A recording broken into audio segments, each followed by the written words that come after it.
Bienvenidos a Oratoria en esta sesión cuarta. El día de hoy vamos a hablar, ya vimos en la semana pasada, respecto al mensaje, la elaboración del mensaje, la importancia y la estructura que tenemos que tener respecto al mensaje. Ahora vamos a hablar sobre la exposición del discurso, la organización, conducción, ceremonias, métodos de exponer el discurso, las técnicas de expresión oral, técnicas verbales y el mensaje. Vamos a iniciar el día de hoy hablando sobre la exposición del discurso. ¿Qué significa la exposición del discurso? Ahora sí, vamos a hablar ante el público respecto al mensaje que queremos dar. Ya vimos en la conceptualización mental la elaboración de un mensaje y ese mensaje está comprendido por la introducción, el desarrollo y la conclusión. Ahora vamos a pararnos frente a un público para dar a conocer estas ideas con base a la estructura que hemos anteriormente ya estudiado. Y aquí se transmite la confianza, se realiza también el ejercicio de la voz, los ademanes, los gestos, las posturas elocuentes, que son decisivos en la exposición de un discurso. Decía el maestro José Muñoz Cota: párate firmes para que todos te vean, habla fuerte para que todos te escuchen y cállate pronto para que todos te aplaudan. Esto significa la brevedad. Ahora, ¿qué vamos a hablar primeramente en esta exposición del discurso? Organización y conducción de ceremonias. Ser un conductor o un maestro de ceremonias hay que identificar qué significa esto, porque hay dos conceptualizaciones y vamos a entender varias de ellas, que puede parecer una tarea intimidante. Hay algunas maneras de cumplir con esa responsabilidad y al mismo tiempo irradiar confianza, carisma, a fin de mantener la ceremonia entretenida para todos. ¿Qué es un maestro de ceremonias?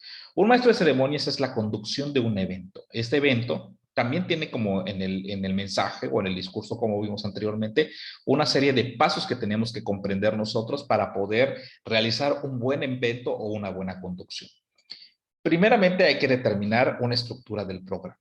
En esta estructura del programa hay que tener la presentación inicial, la identificación de quienes participan, es decir, el presidium, quien determina las palabras de bienvenida, es decir, quien abre la apertura de todo este programa, quien da la exposición de los motivos respecto a la actividad que se vaya a desarrollar, las palabras a cargo de quien vaya a dirigir unas palabras previas y por último el mensaje que está respecto a la persona más importante o quien va a cerrar ya todo nuestro evento.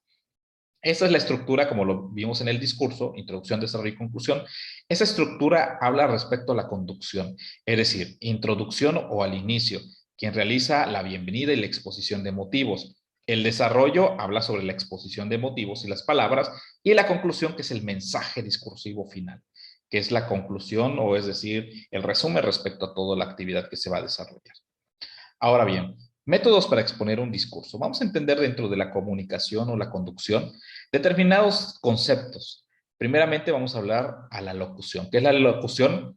Es la disciplina en la cual los individuos pueden comunicar oralmente un mensaje a través de un medio emisor que escuchan otros individuos receptores y en donde la voz debe transmitir inmejorablemente información de calidad y de calidad humana. Es decir, que a través de una cabina, respecto a una información que nadie nos ve, pero todos nos escuchan, estos medios electrónicos, transmitimos un mensaje a quienes nos están oyendo y ellos van a ser nuestros receptores. Esa es la locución. ¿Cuáles son los tipos de locución que existen? Existen diferentes: la locución comercial, maestro de ceremonias, locutor de cabina, narrador de comentarista, locutor actor, locutor lanzadiscos, y que también esto es respecto a la participación que hacen a través de la voz. Tipos de locución. En el mundo existen diferentes tipos de locución y esos pueden ser polifacéticos, y en el ámbito es importante resaltar cómo suele tener la habilidad o especialidad, porque aquí lo que resaltamos es la voz.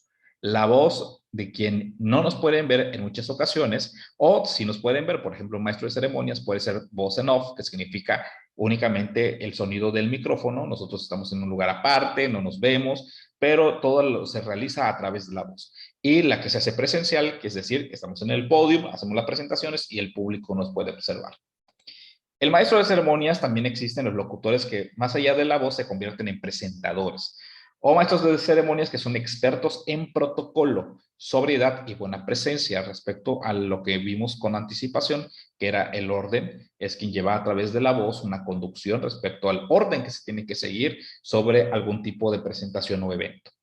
Y en muchas ocasiones, el maestro de ceremonias, ya con la práctica, puede tenerse un sentido mucho más ligero, lo que no se puede confundir, es con el sentido del humor, porque hay que mantener el respeto y sobre todo la seriedad de los eventos de acuerdo a la realización que se tenga que hacer. ¿Qué es un animador? A diferencia del maestro de ceremonias, el animador, que tiene también las mismas características, ese tiene que infundir humor, tiene que crear energía, tiene que comunicar todas las características que puedan empujar hacia animar a un público respecto al hacer algo. Es decir, lo que, como dice su palabra, animar, motivar, incentivar para que la gente pueda realizar alguna acción que refleje energía. Técnicas de la expresión oral. En la expresión oral, las técnicas vamos a hablar respecto a la voz, la dicción, la fluidez, el volumen, el ritmo, la claridad, la coherencia, la emotividad, el vocabulario y la estructura del mensaje. La expresión oral es una de las destrezas lingüísticas que tenemos los seres humanos para comunicarnos. Dentro de esas técnicas vamos a hablar primeramente de la voz. ¿Qué es la voz? La voz es lo que refleja a través de nuestro cuerpo esas tonalidades o esos timbres respecto a los tonos que realizamos o el volumen que realizamos para emitir sonidos. La voz hay que cuidarla, eso sí. Durante la intervención hay que cuidar la voz para que no suene monótona, es decir, siempre en un mismo sentido, todas las palabras deben seguirse continuando respecto a la realización de algo y que esto fuera. Esta misma monotonía, como acabo de hacerlo, tiene una repercusión de cansancio y eso también se refleja con el público. Entonces tenemos que darle diferentes interacciones para que suene agradable en nuestro timbre respecto a lo que estamos diciendo. Los volúmenes, que tenga la audiencia para conectarse con nosotros.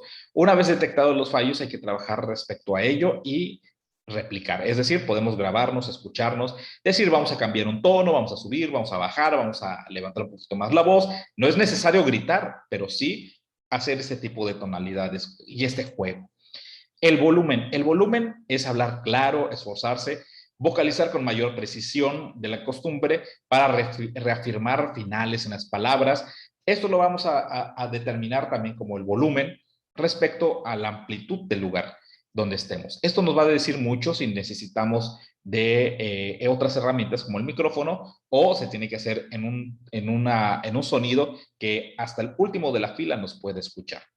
El fallo puede ser empezar con frases con un volumen elevado e ir disminuyéndola y mantenerse en esa monotonía, sino que hay que elevar, hay que determinar.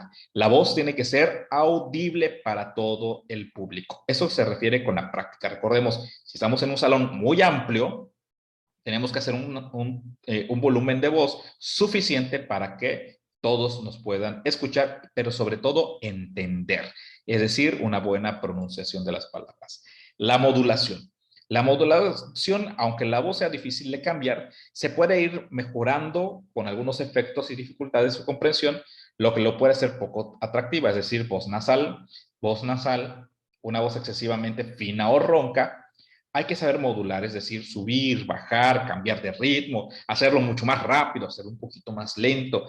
Va a hacer este tipo de variaciones puede ayudarnos también, de acuerdo también que tenga coherencia con lo que estamos diciendo y que esta puede tener un impacto positivo en quienes nos están escuchando. El ritmo. ¿Qué significa el ritmo? Esta es una secuencia que tiene que ser o rápido, o bajo, o lento, o estas son las reglas de oro cuando habla uno en público. El público agradece la naturalidad. Y si uno tiene un acento, no tiene que ocultarlo, pero tampoco exagerar.